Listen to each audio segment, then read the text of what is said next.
And I have to say, we're ending the lecture a little bit earlier today, which is why I'm so frenetic, because I've got to get a taxi. It's going to be waiting out there at 6:10, okay? So we're just finishing 20 minutes early, but I hope that's not a problem. It's not a problem. No, it's okay. That's good.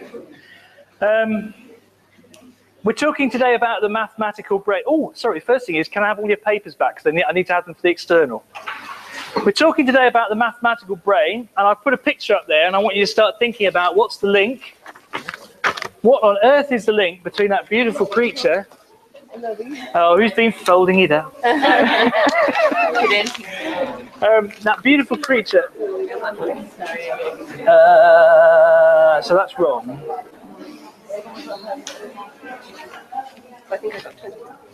Oh, you're very honest, Sarah. I will try to remember to adjust it. She said it was going to be external. You're very, very, very honest. Yeah. You honest people, aren't you? Who was it? Sarah Harvey? Was it Sarah Kelly? Hang on.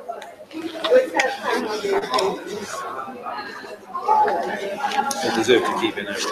I know they do really, for their honesty.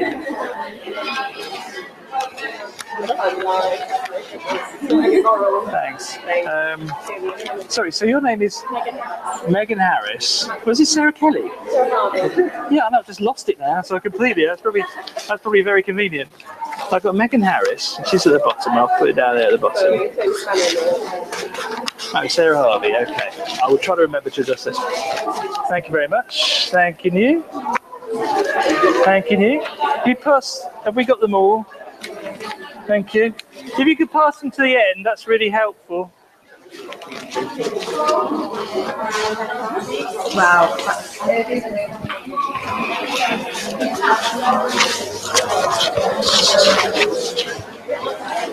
Can you pass them to the end, please? Pass them to the end and stack them up. That'll be it. There we go. Thank you. Thank you. Thank you. And there's a register going around here at the moment. Right, have I got them all? Have I got all your papers? Have I got all your papers? I have, good.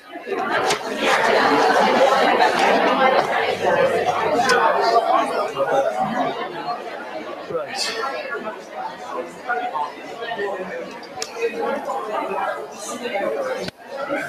Okay, as you know, hello.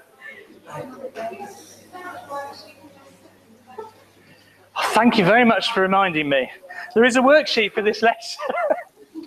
You please take one, pass them round.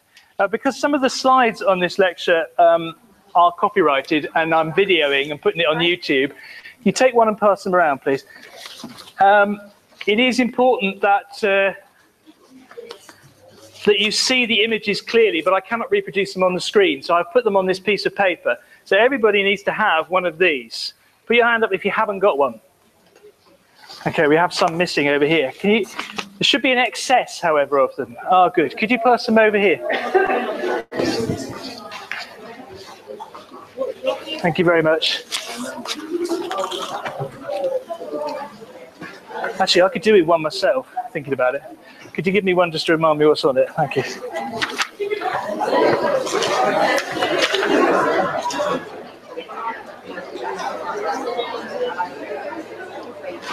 Right, so,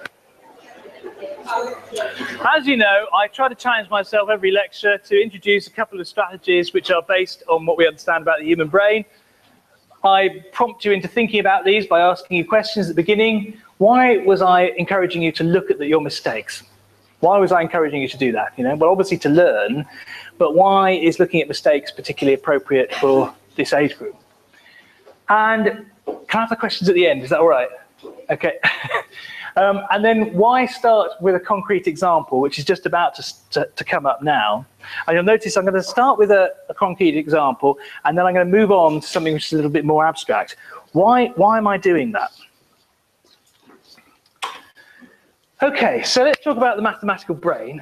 I think one of the things that neuroscience has really drawn attention to is the fact that there are some types of mathematical understanding, some types of mathematical awareness, maybe mathematical is too strong, maybe we should say number awareness, that we develop very early on.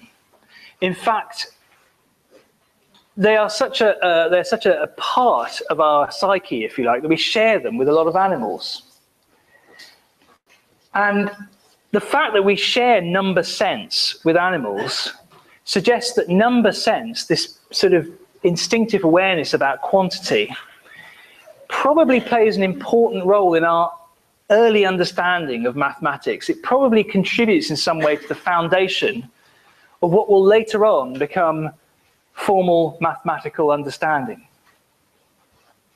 And an interesting example of this is that lionesses decide to attack intruders. When they hear intruders, they have to make a calculation, and their decision is based on comparing what they hear to be the number of unfamiliar lions around them and the number of their own pride present. So they have to weigh up those two quantities. It's a number game, essentially, as to whether they attack or not.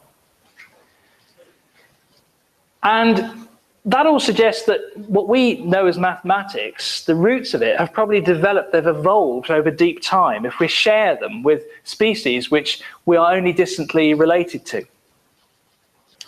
This number sense is not a modern human faculty.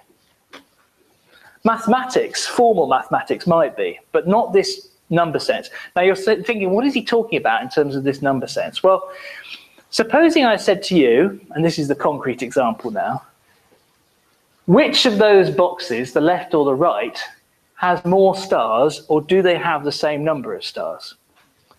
Okay, put your hand up if you think it's the left. Put your hand up if you think it's the right that has more. Put your hand up if you think there's the same number in both. Okay, so in actual fact, there is, I think, one or two more stars in the one on the right, yeah. But the important thing is that actually it was quite a difficult task. You found that, it's not completely straightforward. You actually had to sort of think about it. And I'm not asking you to count, because obviously if you count, that's doing it formally. But just seeing a glimpse of it, you can immediately make some sort of guess. Now, if I said now which one has more stars, suddenly it has become easier. Okay, so whatever this ability is that you have appears to correspond to what we call the distance effect, which is the difference between the two numbers. Okay, so as the difference between the two numbers gets more, and now there's actually quite a lot fewer in this box than there is in that box, so it becomes easier to make that decision. We call that the distance effect.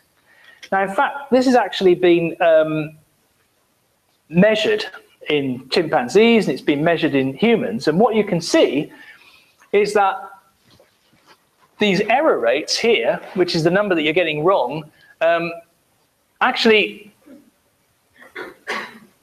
as the distance goes up, so the error rates drop off. So, if there's only like 5 difference between the two stars, supposing we had like 40 in one box and 45 in the other box, so there's only 5 difference between the two boxes, then you probably actually have quite a high error rate. But as the distance between the two numbers gets greater, and you end up with 15 in one box and 45 in the other box, so the chances of you making a mistake are quite remote. Now you might think, well, actually, I can't even believe that anybody got that wrong, but this is usually done by glimpsing. So you don't see it, you don't have a chance to count them up. You have to use this very physical sense, and it is a physical sense as well, because actually this relationship between distance and being able to make this comparison between two light sources is very similar for light or any other sort of type of physical sense. It follows Weber's law, which is usually applied to light intensity. So if you have 2 lights and you're trying to say which one is brighter, then as the difference in the brightness becomes greater, so it becomes easier, but it follows a very similar sort of curve. So number sense is like a perceptual ability, almost. It's a perceptual ability. It's not a formal counting And we share it with chimpanzees because if you have two piles of chocolate bits, chimpanzees presumably will always want to go to the pile that's bigger. And we can watch them making that decision, and we can watch them making mistakes as the difference between the two piles gets smaller. So they also have a distance effect, just like we do. And interestingly, it's also true when you give people Arabic symbols. So if you have 40 and 45, which one's bigger? You have to think about it longer than if it's 10 and 45, which is quite weird in some respects, because that's a formal representation. So why should it really make that much difference? And then we also have the number size effect. So this is an example of the number size effect. Again, which box has more stars? Well, that's quite difficult to say. But if we're actually dealing overall with generally smaller numbers, it becomes a lot easier. So the difference between both of the solutions that I've just shown you, actually, is only about like 2 or 3 stars. But in this one, it's much easier because the numbers we're dealing with are much smaller. Okay? So, for example, if we count them up, we've got 1, 2, 3, 4, 5, 6, 7, 8, 9 in that one. We've got 1, 2, 3, 4, 5, 6, 7. So there's only 2 difference, but you can see it pretty quickly that this one's got more stars in. There was only 2 difference in the previous one, but it made it a lot more difficult because the numbers were so much larger. So we have a number size effect as well. And again, we can plot this out. And you can look at the ability to detect differences between 2 numbers, and as the size of the numbers increases, so it becomes more and more difficult. The percentage, I think I should say the percentage correct responses, if you like. And interestingly, we also see that when you have damage, and now we're beginning to get into brain regions, but if you start having damage to left posterior regions, then we start seeing, particularly in the larger numbers, things becoming more difficult again. The percentage of correct responses going down. So this number sense probably plays a key role in us developing our formal mathematical understanding. But how does that happen? Oh, I've just seen that I'm not wearing this. I'm going to get into trouble. More technology. Hello, hello.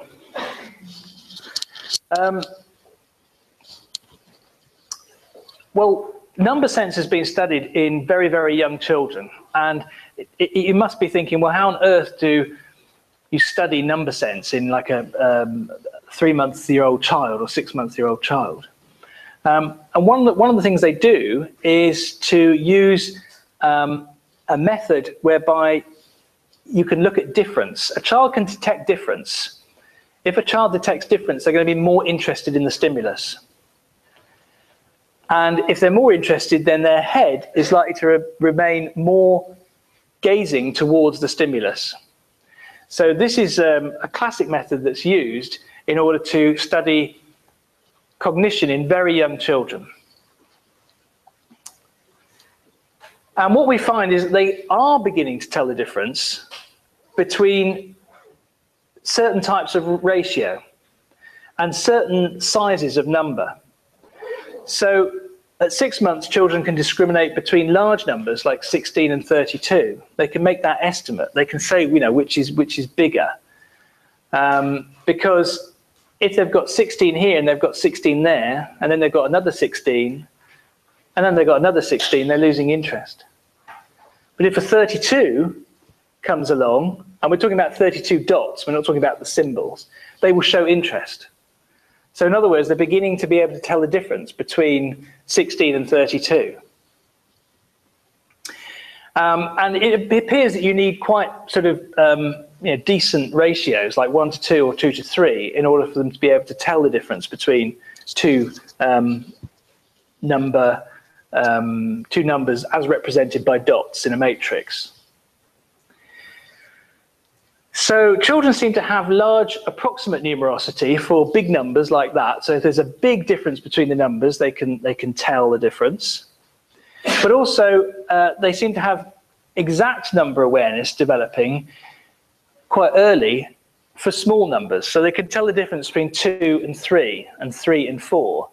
But when 4 things come along and then 5 things come along, well, that's just what they've seen before, and their gaze diverts. In other words, they can't tell the difference between 4 and 5. They're not perceptually able to do that. They're not picking up that perceptual ability to see the difference in those quantities.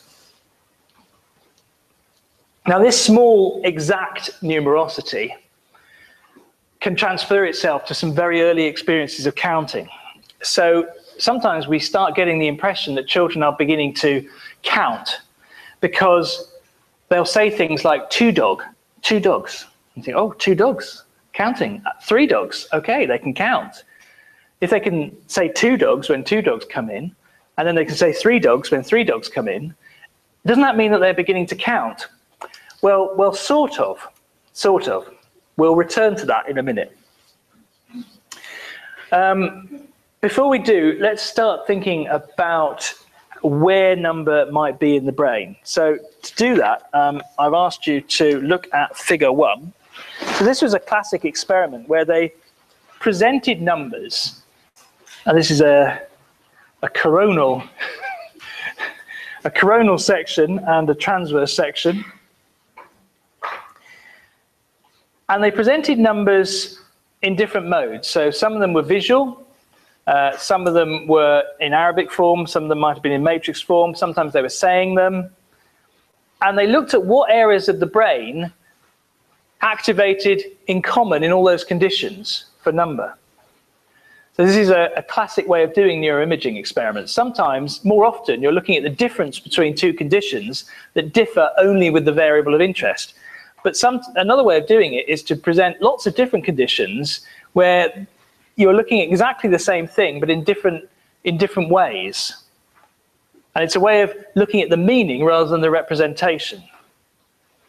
So by showing 2 in different forms, 2 as word, 2 as an auditory sound, 2 as 2 dots or whatever, and then seeing what brain activation activated in all of those 3 conditions, you're actually saying, what have these 3 types of stimulus got in common? And the only thing they could have in common is their 2-ness. Not the fact that you're reading, not the fact that you are counting, not the fact that you are hearing, but 2-ness. It's only got number in common with those conditions. And taking that approach, they were able to identify that there was a part of the brain in the parietal lobes which seemed to correspond to this ability to estimate number. This was a numerosity region of the brain, if you like.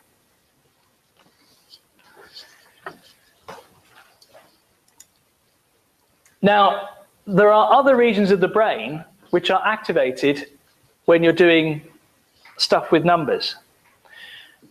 And one way of separating those out is to ask people to do things in an approximate way and ask them to do it in an exact way.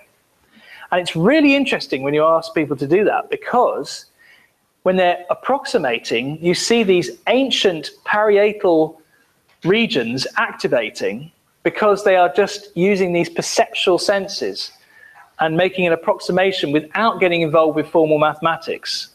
And this is an ability which predates humans, because as I say, we've seen it in many other species. So you can see here at the top that we've got the white patch, which is corresponding to the parietal lobes again. But when we ask people to do things exactly, we're getting these black blobs are representing the regions that are activated. And this is the left hemisphere. And the left hemisphere is quite often the region which becomes more involved than the other hemisphere in language. And there are particular language regions, such as Broca's area, which I think correspond quite well to that black dot in the middle. I haven't got my poll today, oh dear. So this is odd. So when people are doing things approximately, they're using these parietal regions to do with this numerosity. But when they're doing things exactly, it's their language areas which are activating. And what we think is going on here is that people are processing, taking steps with an internal dialogue taking place at the same time. They're saying, okay, 1, 2, 3, 4, 5, 6, 7. They're counting, they're actually saying the numbers. You heard me do it then when I was actually counting the stars in the box. I was using speech. I was using language. And in fact, when you add or you multiply, people very often, I know I do, are actually applying a sort of internal dialogue. You can hear yourself stepping through the processes saying, oh, carry 1, I mustn't forget that, oh, that's 2 plus 2 and that. So your language areas are getting involved. So when you're doing exact mathematics, it becomes very language-based. And in fact, people who are bilingual, you know, it makes a difference depending on whether you're doing it in one language or another, if you're given the question in one language or another. But if you're approximating, it doesn't make any difference at all whether you're whatever language you're doing it in. So formal mathematics is language dependent, approximation is not. Formal mathematics uses language regions, approximate mathematics uses these parietal regions, which are very ancient. It's a very ancient type of number processing. It's something that develops very early on. There is a particular area of the parietal lobes which you will find comes up again and again, and it's the intraparietal sulcus. I desperately need something to point with. Yeah, I haven't got anything. I'm very sorry, I've forgotten my pointer. Okay, I will have to resort, if I can find it, to the laser. The intraparietal sulcus here, bilateral, and is of great interest to people who are studying numerosity in the brain and these ancient, very fundamental, early developing abilities.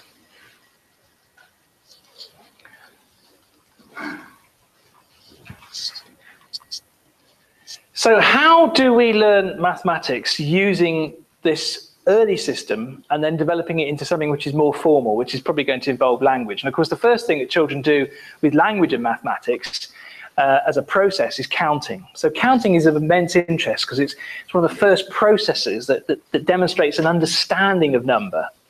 Children very often learn to say the number sequence, 1, 2, 3, 4, 5, 6, 7, 8, or they're singing it to a song, but they don't actually understand what that means in terms of quantity.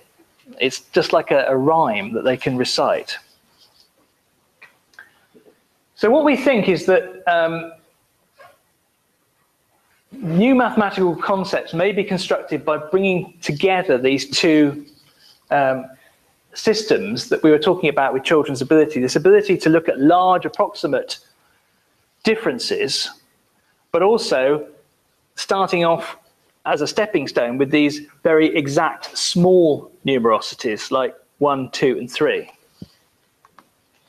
And this is the problem that we have. We would like children to be able to look at something like this and say, oh, there's 1, 2, 3, 4, 5 stars. And very early on, we do find some children are able to say things like 3 stars, 2 stars, but they're probably using this object system. And the fact that they can say 3 stars is very much dependent on the fact that it is stars. They can't transfer that to saying, oh, 3 stars, 3 dogs. It's linked and all bound up with stars. And it's limited. It's limited to sort of 3 or 4. So you can't really go much beyond that. You have to start, for a child to start learning to count and to understand the meaning of number, they have to leave this object code system and start understanding the threeness of there being 3 dogs or 3 stars. So 3 dogs in the object file system is dog, dog, dog. And it doesn't mean that you can count 3 cats.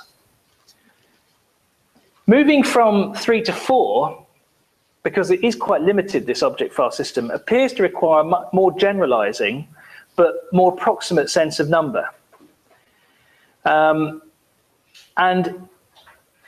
that may be through this more approximate system that we have of being able to look and roughly say that 3 is more than 4 and 5 is more than 4.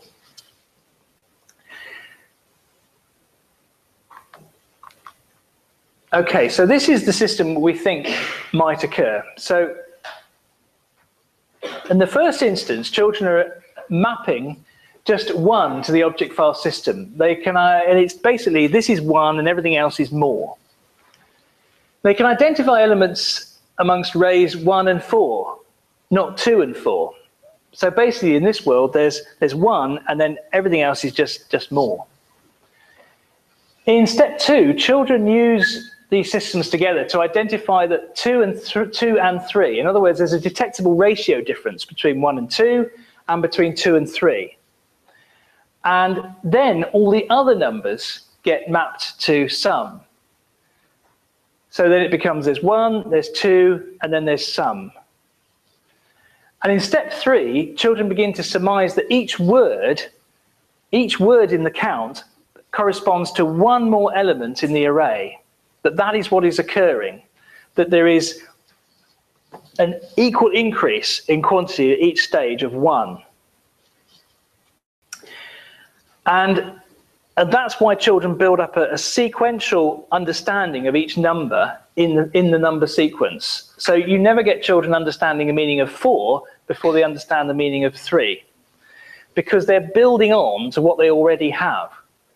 And it starts off with the object code system, but it uses these approximate abilities to look at ratios to be able to extend that and move from that object code system towards something which can be transferred, because they're beginning to understand the value, they're beginning to understand that each stage in the count corresponds to an additional element in the array.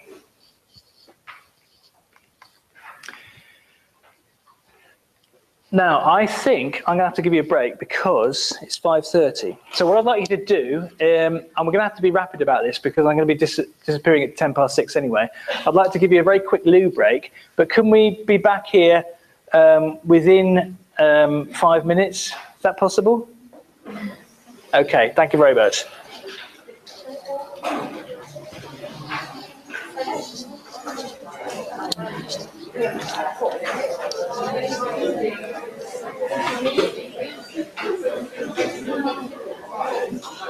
Yeah. The workshop sessions that you're doing. Oh yes. I haven't worked during the day, so I can't make them. Is there going to be anything going on? No, it's a purely sort of additional thing. It's not necessary that you have to go along to them. It's not scheduled. It's not any credit bearing or anything like that. Yeah, I mean, I'm not worried about credits. It's more just if there was useful tips and stuff. That yeah, I mean, there's lots of information about this assignment anyway already on Blackboard. So it won't be kind of extra course on Blackboard? No. Right. No. Unfortunately, I can't do anything about that's okay. about repeating them or anything, but there is lots of information, A-grade essays, examples of how you might structure it. That's fine. I'd quite like to do something about psychosis / schizophrenia. Okay. What happens in the first episode? Yeah, that's not impossible. That's not impossible, but it's a really complicated area. Yeah, I mean, if I just really try to focus on one. I would be very cautious, and I would certainly look at the fMRI papers before you decide to go down that road. Yeah, okay. Because I think there's a lot of disagreement. There's not a lot of consensus. Yeah. There's not a lot. So they have got people having psychotic episodes in the scanner, but with varying results. And how do be like a discussion of it if there isn't a consensus, or are you looking for something that's... Well, you have to make meaningful mind-brain links. Can we make meaningful mind-brain links at the moment with what we know? And I don't know that we can, because certainly 3 years ago I looked at the literature where a student wanted to do that. I felt it was a bit too ambitious. But I think you have to make that decision, and the best thing is to go to the literature and have a look, see what papers there are. Yeah. Definitely.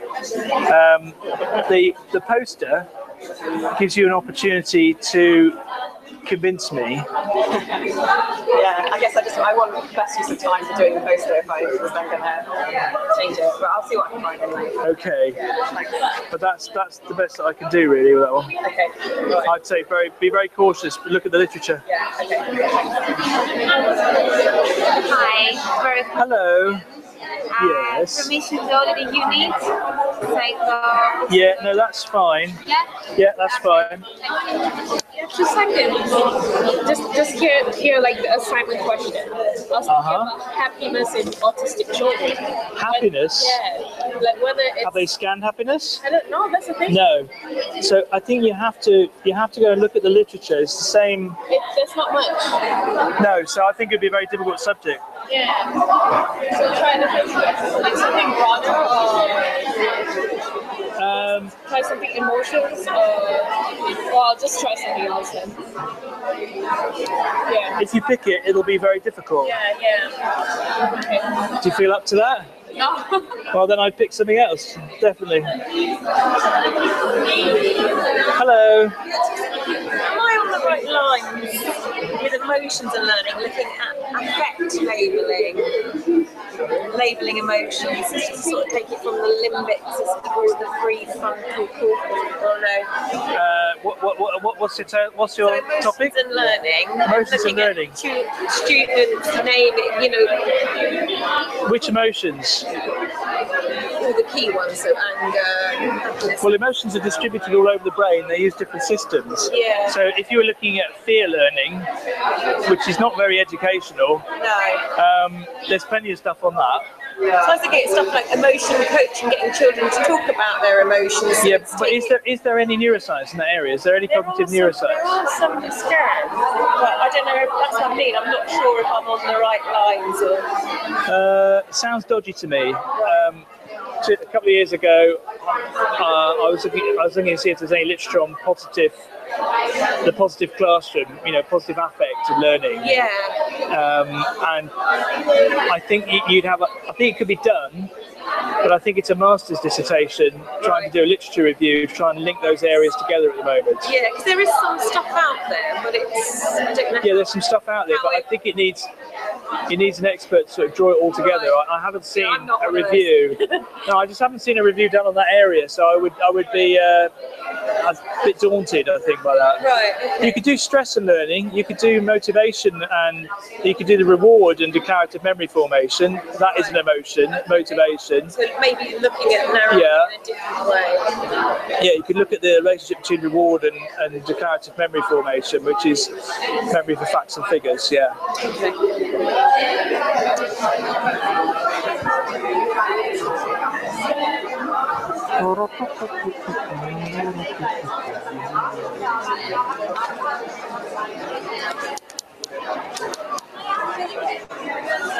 Hi, yes.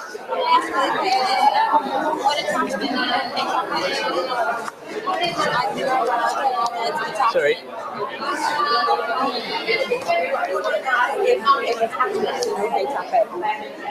There have been some fMRI studies that have been done on that, and yeah, I mean, no, but it doesn't have to be, no, EEG, but then not many people use EEG. Meg, sorry, but so I would say a couple of years ago I said it was dodgy, but now it might be all right. But it really, you want to use the poster as an opportunity to find that out. It's something I'm going to say now, I think. Right, okay, everybody. Good to have you all back. Well done. Managed to get up to 5 minutes. I'm having a lot of questions about poster topics. What I would say, and I keep reiterating this, it's really important to check out that there is a body of literature in terms of the neuroscience behind that area that you want to look at. The poster will give you an opportunity to convince me and to convince yourself that that is the case. So if you can produce a good poster with 5 or 6 references on it that says, this is my area, these are the brain regions and processes that I believe are responsible for it, and these are the references that I'm going to, these are some key references that I've found that I think are going to help me write this essay. So the poster is a way of you, because I can tell that you're thinking, was this a good topic or is it a bad topic? you know, if it's one of the topics that's already on Blackboard under the downloadable reading folder, then it's going to be fine because lots of people have done those. If it's one that isn't on there, if you're looking at something kind of you know, new, I don't want to say strange or anything, but different, then look to see if there are papers that have been published about the neuroscience on that subject. And then once you start developing your poster, you'll begin to have an idea about whether you can carry this off or not. Even if you produce the poster and you get to the poster and you've produced an okay poster, but you've decided that actually this is going to be too difficult, it's not too late to change. I can mark your poster and I can give you feedback on your poster and we can have a little chat and we can decide, actually though, I think I'm going to go and do dyslexia instead because the cognitive neuroscience of, I don't know, the cognitive neuroscience of walking in the park, nobody's ever done that before. Walking in the park actually is very difficult to study with cognitive neuroscience. So, you know, but on the other hand, you can still get a good grade if you've produced a half decent poster, but you still decide to change your topic. Okay, that is, but so the poster is you feeling your way and trying out your subject. Okay, so it's there to stop you from feeling too anxious, really, because it means I can see what you're doing, where you're going, the references you've got, and your thinking, and I can, and I do, and I will. Some of you say, can we have a little chat, you know, and maybe just go in a slightly different direction. Okay, so nothing to worry about. Good. Okay, so back to the number, and now we're moving on to problems with number. And it's important to say that these problems are not all biological. There is everything, and we've talked about this sort of central dogma, this idea that all behavior is contributed to by our genetic background. You know, who we are now is an interaction between our genes and our environmental history. The way we behave now is an interaction between that person and the environment they find themselves in. So obviously, genetics and biology play an important role in mathematical development, but it's not the whole story. And it's important to understand that amongst the environmental experiences, we've got issues which are strongly social, such as the family that you've been brought up with, the attitudes that you've been encouraged to have about number. But one of the findings, for example, is that primary school teachers often feel maths anxious themselves. They feel anxious about mathematics, and there's good evidence to show that they pass on that anxiety about mathematics to their students. So it's not the case that we should, when we see pictures of brains showing differences, that these are necessarily biological, because those differences may have come about in large part through influence of the environment and what's happened to you and your experiences.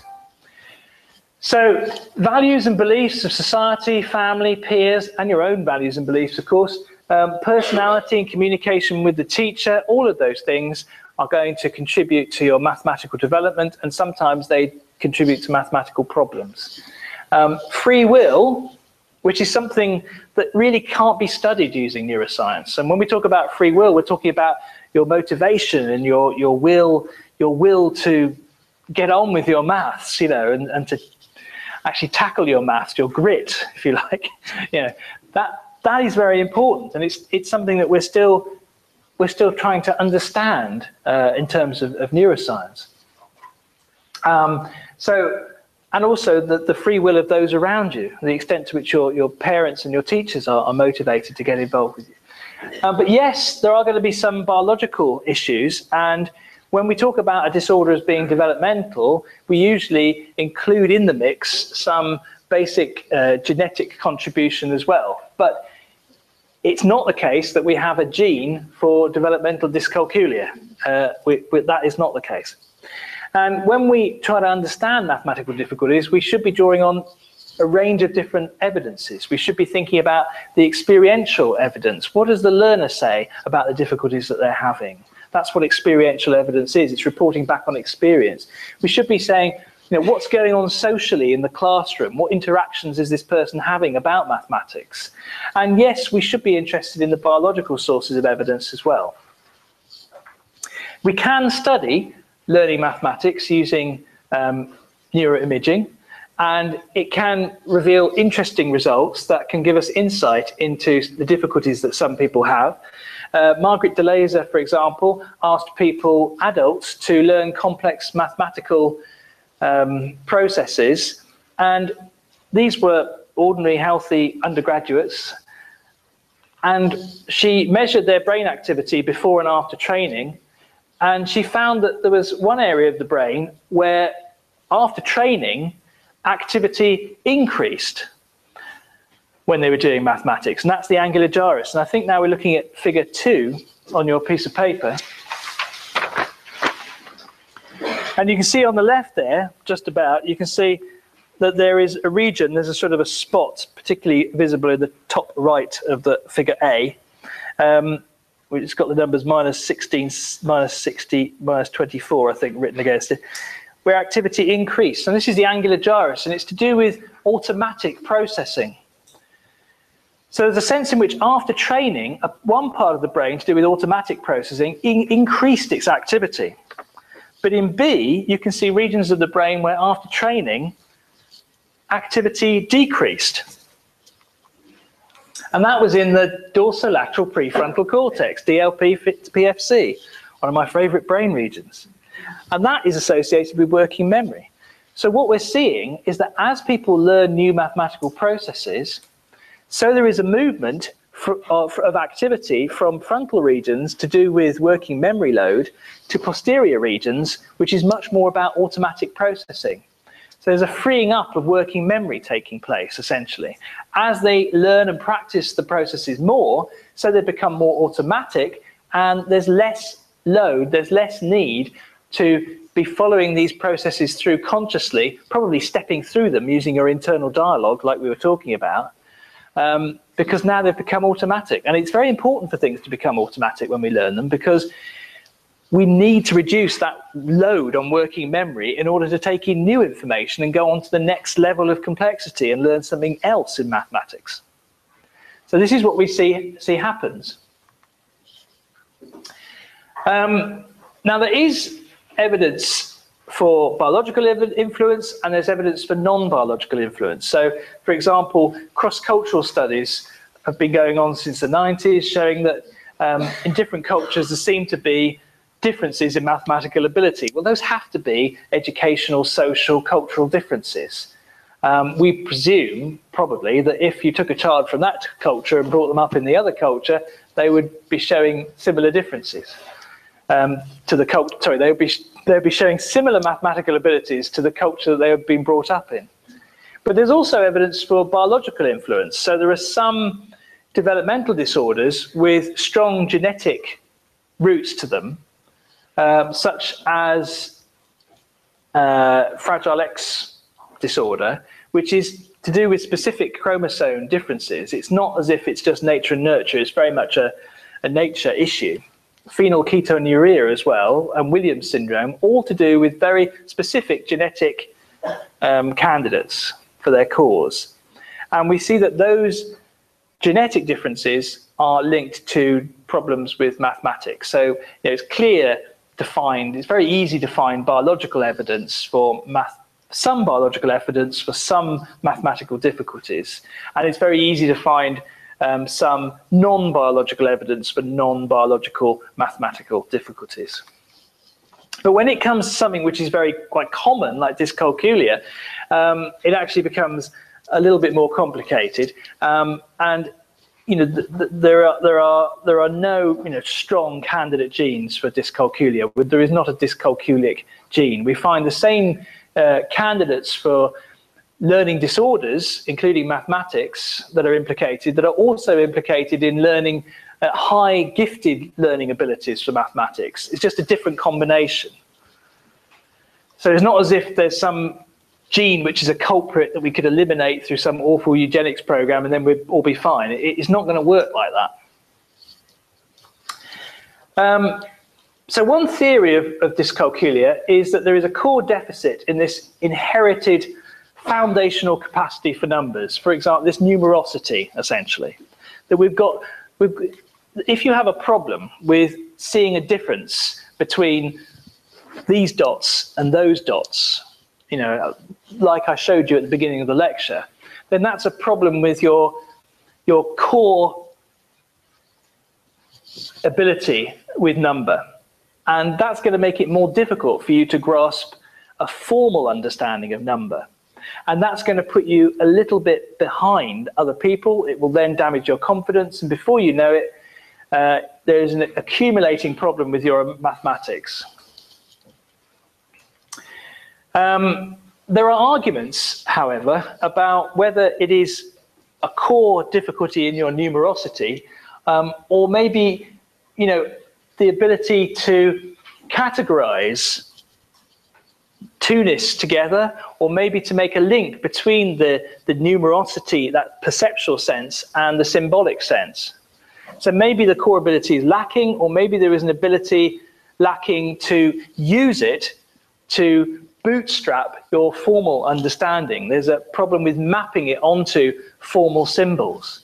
And these arguments have been going on for some time. So, you know, is it a problem with the core numerosity? Is it a problem with categorizing numerosities together? Is it a problem with mapping numerosities onto symbols? Is it a problem with symbols? Is another one.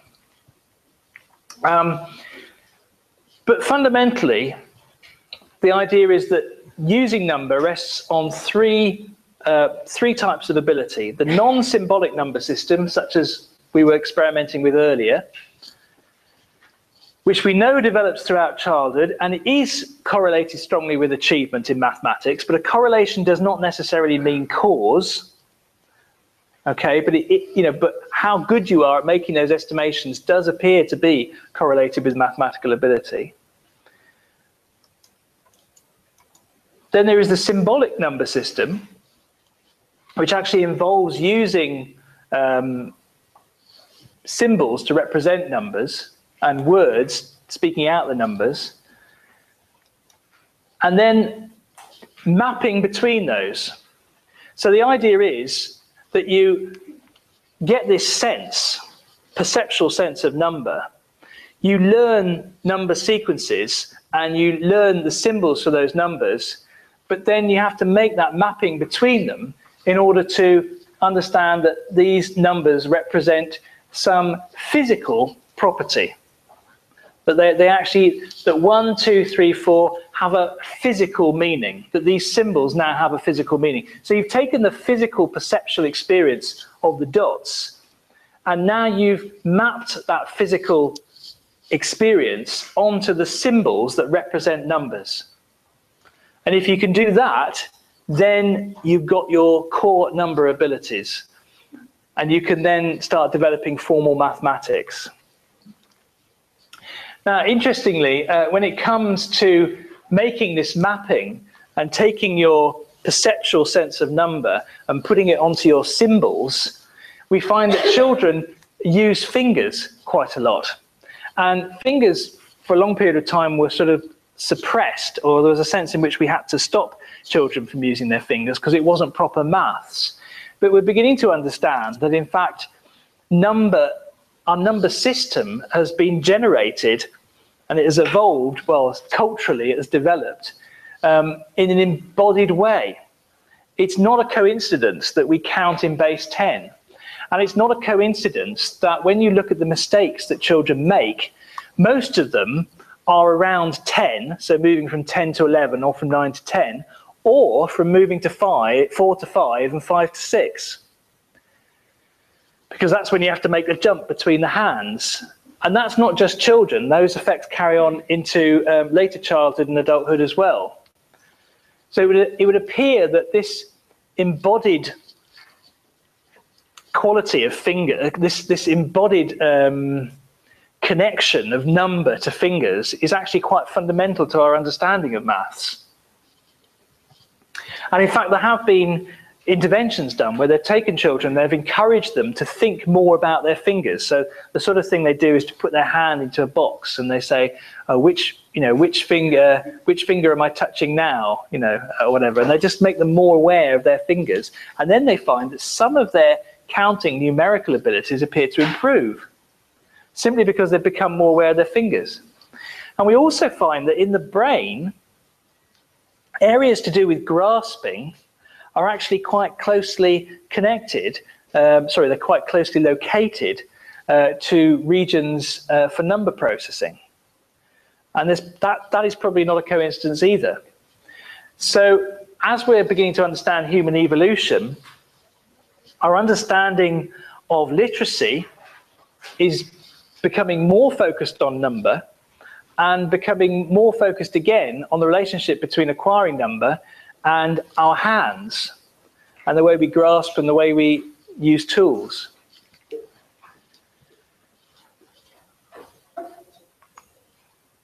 So essentially, these are the skills that children need, and if they are developing dyscalculia, it follows on that one or more of these things is going wrong, and they need extra support in one or more of these ways.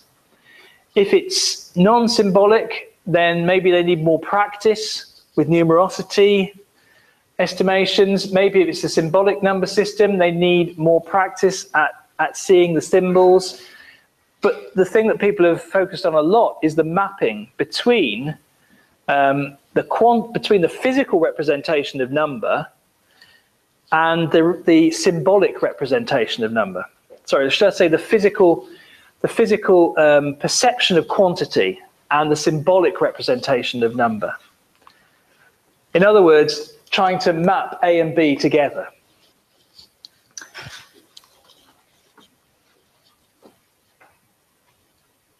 And it says here, it remains the subject of research. By the way, the references here are all in the notes below the slide, so you can follow them up afterwards. And it says remains a subject of research, but it actually remains a subject of quite a lot of debate and argument at the moment. So there are definitely pools of researchers that are flocking behind this non-symbolic system as saying, this is where our core deficit lies. And there are other researchers who are saying, no, actually it's in mapping the non-symbolic and symbolic systems together. So do we have the neural correlates of dyscalculia? Well, not exactly, but we have got some interesting studies. One that was done early on by Isaacs that showed children of low birth weight who went on to develop number problems actually had, relative to other regions in their brains, reduced grey matter in the parietal regions near the intraparietal sulcus. So that sort of feeds into this idea that maybe it's this basic numerosity sense which might be lacking. Oh, and I've said look at figures 3 and 4 for this. I don't know what is on there. Oh yes, okay. And I think that there's also a more up-to-date study that was done in 2009. I shall not try to pronounce the name. Is that Russian? No. It is. How do you pronounce that name? What she said. 2009. That was done with adolescents, finding very similar results, again, in the parietal regions. Does it mean, however, that we have a biological cause for dyscalculia, or even a biological cause for the problems that these low birth weight children and these adolescent dyscalculics were suffering? Does it mean we have a biological cause?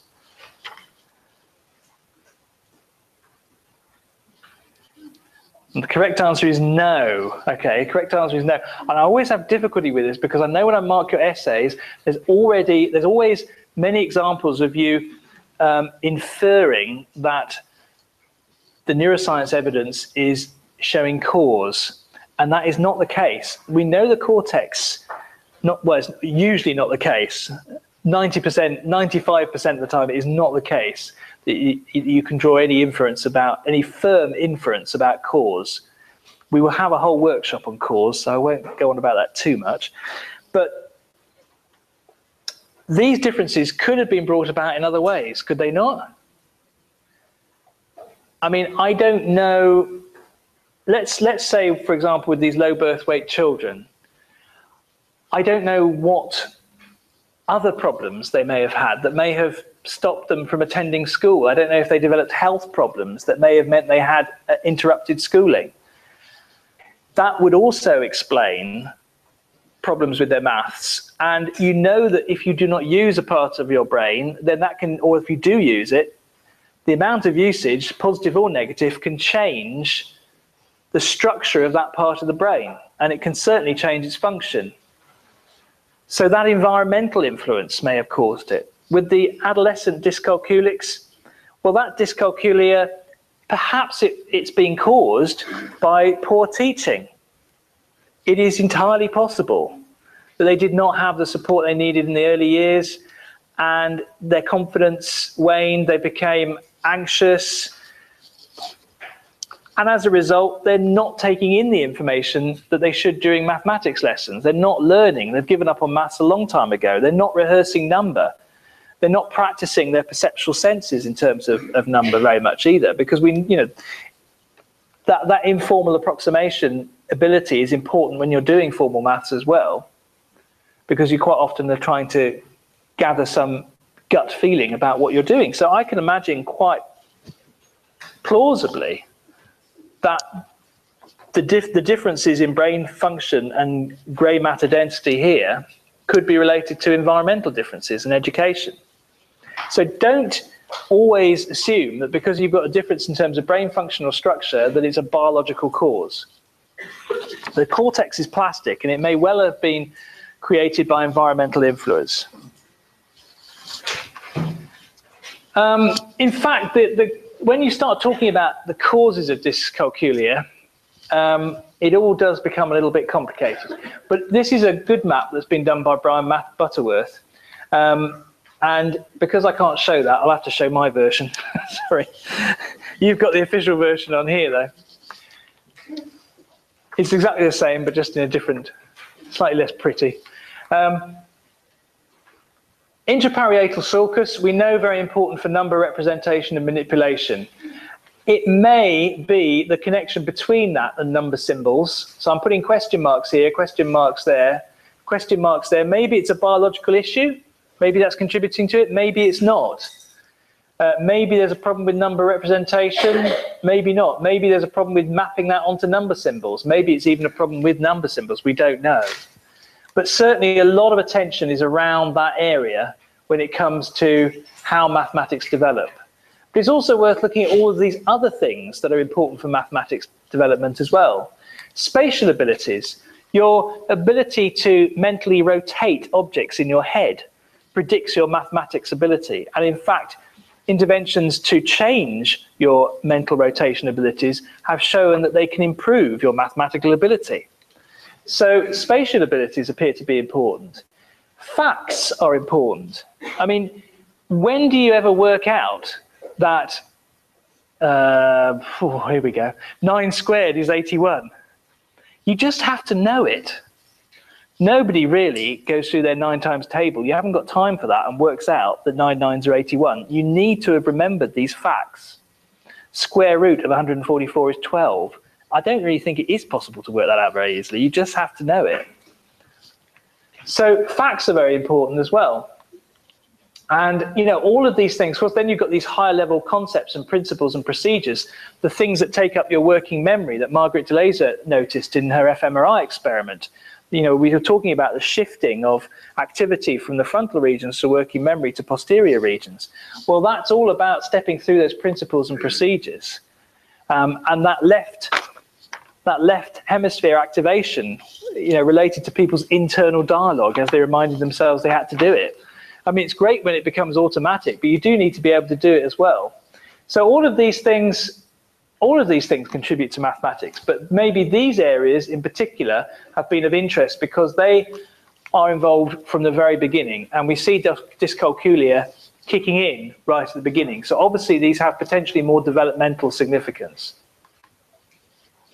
There have been attempts to improve our non-symbolic number sense, or perhaps I should say mapping our non-symbolic number sense onto numbers. You could look at it in either respect, really. For this intervention by Kusian, she was asking children to land the spaceship on the number line to represent the answer. So she's not asking him to say, is 6 minus 2 4? She's saying, land the spaceship where the answer is. In other words, forcing the children to make a relationship between the symbol and the physicality of the number in terms of the extension on the number line. And she found that there was actually a reduction in activity after training. I would look where it is, dorsolateral prefrontal cortex, but in some other areas as well. So in other words, sometimes we look at increases in activity and we think, oh, that's a good thing. But very often, particularly in the DLPFC, we're looking for decreases because we're thinking things should be more efficient, more automatic. And related to their improvements as a result of this intervention, we saw decreases in activation in these regions. But also, interestingly, see them for dyscalculics and for the controls. They all got better, irrespective of their whether they'd actually been diagnosed with dyscalculia or not. And that, of course, underlines the idea that it's probably not something where you have a qualitative difference between children diagnosed with dyscalculia and children not diagnosed with dyscalculia. It's not as if the science and these sorts of neuroimaging studies are ever going to be able to diagnose dyscalculia, because at the end of the day, dyslexia, dyscalculia, ADHD, these are arbitrary decisions that are made against arbitrary criteria. Somebody at some point, or consensually, has decided at this stage we're going to say these children have a problem. It's not based on genetics, it's not based on brain function. So we see, dyscalculia at the end of the day, some people would define it as a difficulty with number, just as dyslexia is sometimes diagnosed as a difficulty with language, with writing and reading. And therefore, on that basis, you might expect everybody to benefit from the interventions that children diagnosed with these disorders appear to benefit from. And that is true at the behavioral level, and it's also true at the brain level as well. So, is it just a result? Actually, we've discussed that, so I can leave that. I want you to be neuroconstructivists, and I think I've already mentioned this idea that, if there is a problem in a system, then that system is going to impact more than if there's just a difference in cortical activation. The cortex is plastic. So if we're really going to look for a biological cause, we need to be looking at it probably not in the cortex, basically, and probably somewhere else. Okay, there are many questions unanswered. Are there genetic differences? Well, it's heritable in that sense, but when we look at genetic candidates, it's the same genes that are involved with dyscalculia as are involved with high ability mathematics, gifted mathematics, if you like. What level of variance do these account for in dyscalculia? What grey matter differences are associated with dyscalculia? All of these questions are still open. And what sort of interventions influence mathematical and neural outcomes? We're getting more and more studies through which are showing both differences in behavior can be ameliorated and also differences in brain function. But that also emphasizes how the brain is plastic and that we're probably not, we're not looking at something which is wholly biological. Beware of cause. I would certainly recommend John Morton's book on developmental disorders. He has several maxims in that, and one of them is that there is no single cause of anything and that nothing is determined. And these are good things to hang on to when you're looking at the biology of dyscalculia. In fact, he said, and I love this quote because it's the sort of thing that a sociologist might say, but this is a hardcore cognitive neuroscience chap. Cause is not an easy word. Its popular use would be laughable if it was not so dangerous, informing, as it does, government policy on matters that affect us all. So why did I start with concrete examples and then move to more abstract concepts? Well, because it's easier to grasp a concept from a concrete representation. So it's a good way of introducing you to a particular concept. Yes? John Morton, a causal modelling approach. It's called a causal modelling approach. So it's an easy way in, but actually abstract representations, such as the ones I was talking about here when I was giving you a graph. So here you're actually experiencing, I was saying this is a concrete example of the distance effect. But then I moved to a graph that showed how it changed. And the thing is that these are very good. Concrete examples are very good for introducing you to a concept. But actually, they don't help you transfer it always, particularly bad at transferring it to abstract situations. And you will quite often have to do that when you're writing your essay, because you will be talking about things in an abstract way. So the concreteness fading approach is the one that has been recommended. This is the one based on the most recent research, where you start off with a concrete representation, move to abstract representations slowly. But as you do so, you're constantly trying to map the concrete to the abstract. And that apparently works much better as a teaching strategy. The other question I asked you at the beginning of the lecture was, why are we going through your mistakes? Well, if you were young children, I'd probably be focusing much more on the ones that you got correct and giving you positive feedback and helping you to remember and consolidate that learning. Because when you look at the areas that activate for positive compared with negative feedback, you'll find that as you get older, so these are 8 to 9-year-olds, and there's quite a few regions that activate more for positive than for negative. But as you get older, so those regions disappear. And the reverse is true for negative feedback compared with positive feedback. So children don't seem to take very much notice of the mistakes they make. But as you get older, look at this, 18 to 25 years old, and some of you I'm sure will be in that age group, brain's activating all over to be told that you've got something incorrect. So I know that you're an audience who has developed a good sense of criticality of yourself, and you're very sensitive to negative feedback, so I thought it would be good for me to tell you which questions you've got incorrect. Okay, so thank you very much. Only remains for me to say that my documentary series is starting tomorrow at 8 p.m. Oh, they're gorgeous, aren't they? I know. They are lovely. I've got to go and get a taxi because I've got to go do a BBC breakfast thing. Are there any final